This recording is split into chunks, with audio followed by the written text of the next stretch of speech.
Hello, Googleization Nation, and welcome to The Whole You, Work, Home, Life, a GGG Unleashed podcast with thought leader Joe Serio.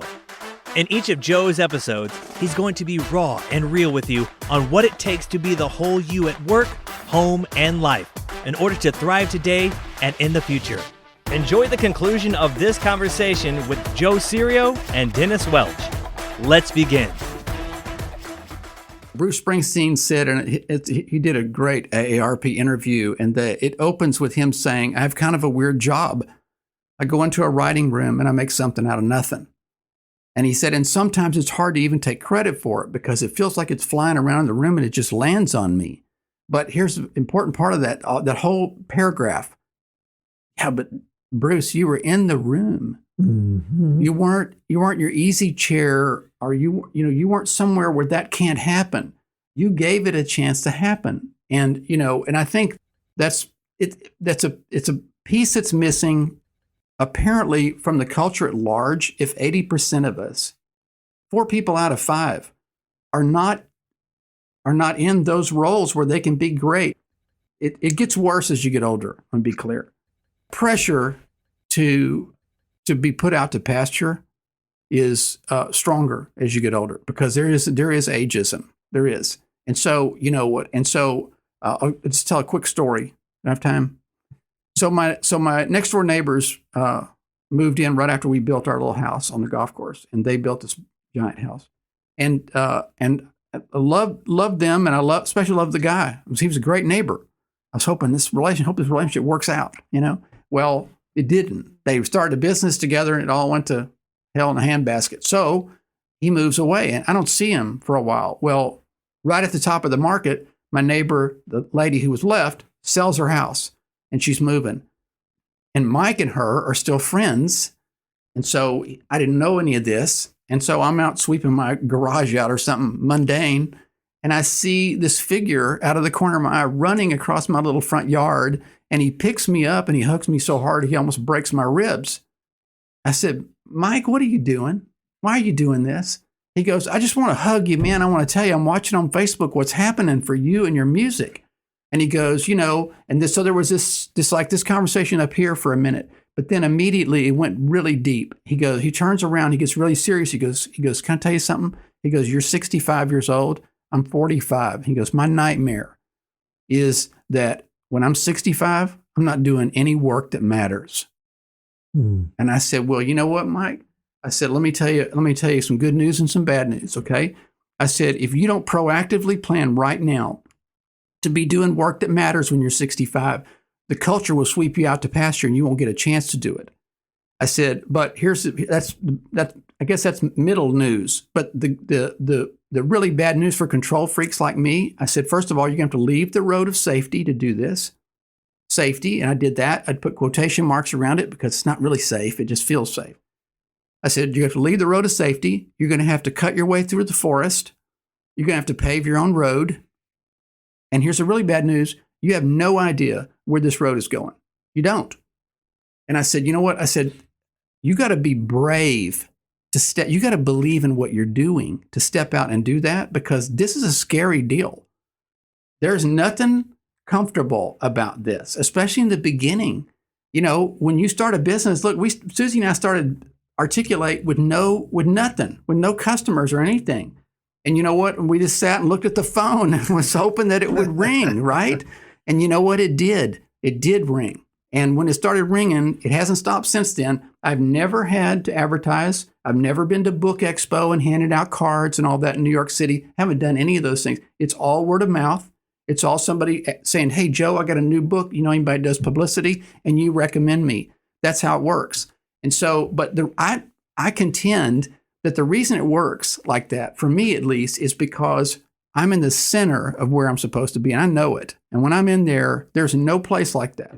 And, it's and it's doable. That's the other thing I would say to somebody who says, I don't know if I can do this. The answer is yes, you can. Mm-hmm. You absolutely can do it. And so what you need to do is if you have people around you telling you that you can't do it, you need to find some new friends. You need to find a new group to be around that says, hey, you know what? I believe, and look, even if you fall on your face and you do this, you're going to know what you're not supposed to be doing. Instead of the 80% who go do what they're not supposed to be doing every single day, you're going to know that. And so that's mark that off the list and go find something else. And so, a lot of success I think in any area of life, people say, well, he's a self-made man. No, he's not. A self-made woman. It's not true. The people around us, that say, hey, Joe, I was one of your encouragers. I knew you'd be great at what you were doing. But you know what? I'm probably just one of many. And I think it's impossible if you have a bunch of naysayers around you going, well, I don't know, man, seems dangerous to go out on a limb like that. Well, their fear is contagious. Yes. And you start believing it. Yes. And then you start, if the voice in your head is strong enough in a negative way, you start saying, oh my God, maybe they're right. Oh, that's right. I shouldn't do this. Oh, I have bills to pay. Oh, I couldn't. But Joe, the lack of fear is contagious too. Encouragement is contagious. And I know this, that's what Why Not Me is all about. That's where that song came from, because I'm the guy in my group that says, what are you talking about? You think somebody should go there? People should be better at roofing houses. Why not you? Why don't you go roof houses and be better? Be the best house roofer in the world, You said something earlier about the path, right? And you have to blaze a path. I read something recently that stuck with me, and it said, the only path in your life is the one behind you. That's the only path you know. Interesting. It's the only path you know. It's the ground that you've already trod, and what's up ahead is really dependent on you. When I left the university, part of my brain was, I have to I think I was making $3,500 a month or whatever it was, right? So in my head, I said, I just have to make $3,500. And then I get out and I realize, they were paying my insurance also. Okay, now I have to make $4,000 a month. Right. Oh, you have to make $5,000. And then you start realizing it and you start getting into that space. Somebody said to me, the money is really, really important as a metric, as an indicator of whether you're executing. Not for the money, not for the materialism. It's a metric that helps you to measure, are you executing, are you not executing? Did you make the number of calls you need to make every day? Did you do the things that you're supposed to do in order to run your business, whatever? And I'll take the money from that perspective, from a metric, right? Right. And so when I left the university, scared as anyone else, and I started playing this game, I said, okay, I have to make $5,000 a month, and I'm just going to play this game, and I'm going to do whatever. And after a few months, like, that was easy. And then you start playing the game at more levels, right? I have to make $10,000 a month and $15,000. What do I have to do to make that money? Here's the kicker. I couldn't see any of those things sitting in the university. Nope. I couldn't see the opportunities. I couldn't see the games. I couldn't see the gaps in the market, the niches that needed to be filled. My partner and I developed a whole niche in training that needed to be filled because it was obvious. And all of a sudden, we're running all over the country. Right. I couldn't see it from where I was sitting inside safety. But think how scary that is. So you had to build it on the fly, learning as you go, having conversations with people out there in the real world in a place that you would never have touched if you had stayed in the safety of, academia. But Dennis, I'm too anxious. I don't like to talk to people. I don't know how to talk to people. I can't do this, right? And a lot of people have that anxiety, right? And they've created this thing in their heads. You notice that all your characters sound the same. All my characters whine the same way. And I'll give you an example, a quick story. I was at UT. I was going to a meeting, one of these morning networking things, and I walk in the room. There's 75 people in there. I don't know a single one of them. My anxiety starts getting into me. I'm short of breath, and I'm like, I'm not doing this. And I physically turned to leave. And the other voice in my head said, dude, you do this for a living. Get back in there. Right. You deal with fear. You wrote books on fear. You lecture on fear. Get back in. And the thing that I did to help my creativity is to create a game. And the game was, who is the group of people in this crowd smiling and laughing the most? And I found 4 or 5 women in their 60s and 70s. Right. And I walked right up to them and I said, hello, ladies. I was looking for the friendliest, most fun group in this room, and it's you guys. And they said, oh my God. And they were so happy. All the ice is broken in half a second. Mm-hmm, sure. And all the nerves are gone and all the fear is gone. And I met somebody who had written a book on emotional intelligence, and I had also written a book on emotional intelligence. And What are the chances? 100%. 100%, right? All of a sudden, and this is what people who aren't paying attention to creativity don't know. And all these lines start showing up. Mm-hmm.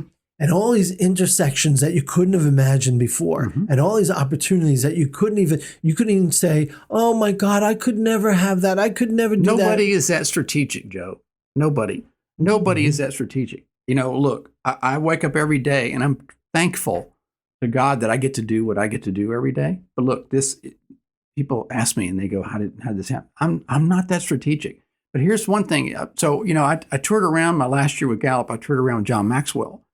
And one of the things that he is famous for saying, and it's absolutely true, is that people don't pay for average. They don't. They don't want somebody who's just good enough. They want to pay for somebody that's going to do something special for them, right? and I would contend that average is what you get when you settle. Okay. And so you talked about one of the things you said about meeting those people. So have you ever taken the Myers-Briggs? No. Okay. Have you ever taken the Strengths Finder? Yes. Okay. So you've at least taken some things to help you get to know yourself. You know what? It takes a little time and it costs money to do those things. But those, and while, people are much more complicated than some instrument, just because it says that you're an I you're an introvert on the Myers-Briggs doesn't mean that you necessarily are. Mm-hmm. But you know what? But so take some time. One of the things, first thing I'd recommend is, look, you don't know yourself probably because you're busy. It's all incoming.